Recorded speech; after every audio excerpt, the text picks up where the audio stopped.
Hi, it's Kirsten from WTI. This morning I went on a run with this Puma women's Evercat running cap.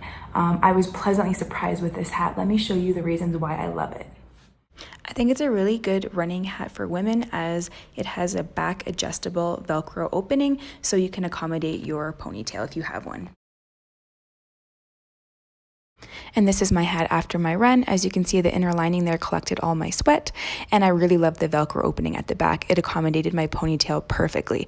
I feel like this hat has a very thin material, which makes it super breathable. It makes it really flowy and airy when you're on a run. Okay, so in my opinion, this hat is a really good deal for the value. I feel like you're gonna get a lot of wear out of it. I feel like it's really strongly designed. It's gonna endure a lot of wind, a lot of rain. I like the fact that it's adjustable. I just think it's a no-brainer. I think it's definitely a win. You should go and get yourself one, and that's my point of view.